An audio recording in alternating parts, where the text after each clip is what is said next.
Aujourd'hui, je vais vous raconter une histoire. Celle de deux personnes que nous allons appeler ici Mathieu et Hélène. Mathieu sortait avec Hélène depuis près de 2 ans. Puis à un moment donné, ils se sont sentis prêts. C'était le moment pour eux de faire un enfant. On sait tous comment on fait des enfants. Quelques temps plus tard, Hélène tombe enceinte. Et le couple est content. La famille se réjouit. On va accueillir un nouveau membre parmi nous. 9 mois plus tard, le bébé vient au monde. Mais on se rend compte très vite qu'il y a quelque chose qui ne va pas. L'enfant est tout le temps malade. On commence à accuser les gens au village, les voisins. Oh non, c'est la sorcellerie. Telle personne ne nous a jamais aimés. Oh, c'est à cause d'elle, c'est le voisin, la gel. Et j'en passe. Mais en effet, l'enfant était drépanocytaire. Nos jeunes parents auraient pu éviter ça. Comment? C'est ce que nous allons découvrir dans cette vidéo.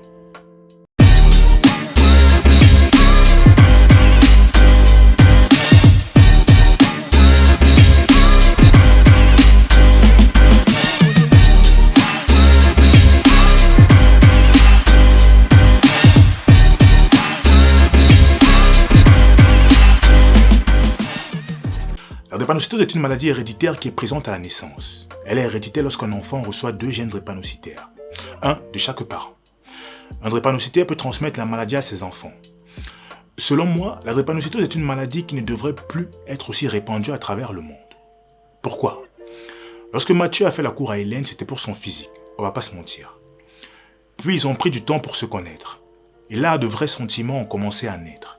À partir de cet instant, pour être sûr que ces deux personnes étaient compatibles, pour surtout pouvoir progresser sur le long terme, elles avaient un truc à faire, un seul. C'est ce qu'on appelle ici l'électrophorèse hémoglobine. Ok, je vous explique. La drépanocytose est une maladie qui affecte le sang, et plus particulièrement dans le sang les globules rouges, à l'intérieur desquels on va retrouver de l'hémoglobine. Et dans le cas de la drépanocytose, cette hémoglobine est malade. Pour les plus curieux, l'hémoglobine transporte le gaz carbonique des organes vers les poumons, et surtout de l'oxygène des poumons vers les tissus de l'organisme.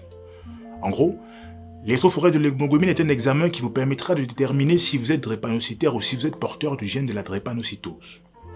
Les porteurs du gène de la drépanocytose sont généralement asymptomatiques et vivent une vie normale, mais ils peuvent transmettre le gène à leurs enfants. Alors, écoutez-moi bien. La majorité de la population a une hémoglobine normale AA. Les porteurs du gène de la drépanocytose ont une hémoglobine AS. Les malades de la drépanocytose sont porteurs des 2 gènes SS.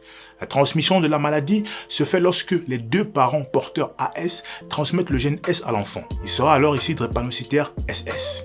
Si les 2 parents sont drépanocytaires SS, l'enfant sera obligatoirement malade de la drépanocytose.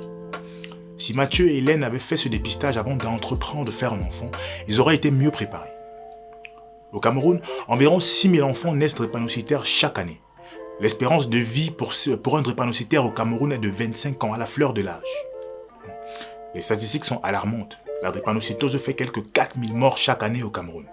Actuellement, le pays compte à lui seul 2 des 50 millions de drépanocytaires recensés à travers le monde.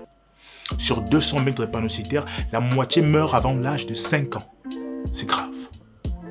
Après avoir regardé cette vidéo, je vous invite, dès demain, ou quand vous aurez du temps, à aller dans un centre agréé faire cet examen.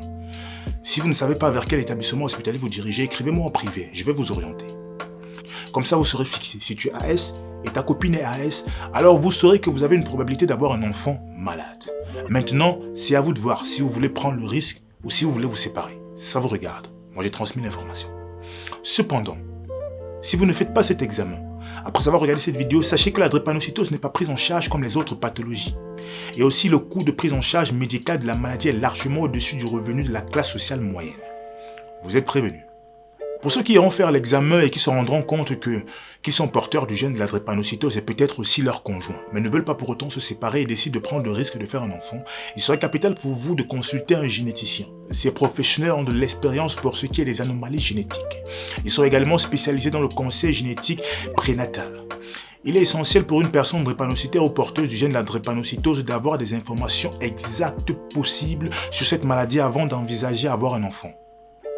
Si vous êtes enceinte au moment où vous regardez cette vidéo, sachez que le dépistage prénatal peut être fait afin d'identifier si l'enfant sera drépanocytaire, porteur du gène de la drépanocytose ou encore s'il ne manifestera aucun des 2 cas, au travers d'un prélèvement de la villosité choriale, PVC, ou de l'omnisynthèse. Ces 2 tests sont généralement faits après le 2e mois de grossesse.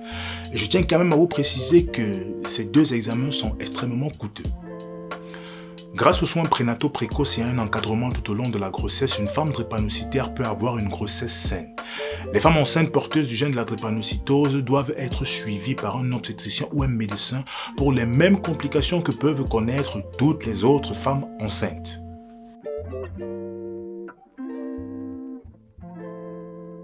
Il faut en tout prendre des précautions afin d'éviter au maximum les difficultés. Il est en effet plus aisé d'empêcher une situation délicate ou un problème douloureux que de les résoudre. D'où le proverbe « mieux vaut prévenir que guérir ». N'attendez pas à être en couple. N'attendez pas à vouloir faire un enfant. N'attendez pas le mariage. Faites cet examen maintenant. On ne le fait qu'une seule fois. Et là, vous serez fixé. Cette maladie nécessite un dépistage le plus précoce possible et une prise en charge tout au long de la vie si on est malade. Soyons prudents. Mon enfance n'a pas été heureuse. Mon enfance n'a pas été heureuse dans ce sens-là. Du côté de la maladie, elle n'a pas été heureuse du tout parce que j'étais tout le temps hospitalisée. Mais quand je dis tout le temps, c'était tous les mois. Tous les mois, j'étais hospitalisée. Je ne pouvais pas aller à l'école comme tous les enfants. Je ne pouvais pas faire des activités sportives comme tous les enfants. Je ne pouvais pas faire des sorties scolaires comme tous les enfants.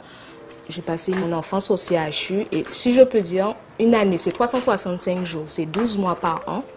Je passais 10 mois, 11 mois au CHU. Parfois, c'est l'ignorance. Mais à un moment donné, quand on fait le test, on sait qu'on ne peut pas être ensemble et qu'on ne peut pas faire d'enfants. Si on fait le test en avance. Eh oui. Mais à présent, on vit avec. C'est une maladie pas facile. Pas facile du tout. Donc, je peux juste conseiller à ceux qui sont en train de se mettre en couple de faire leur test.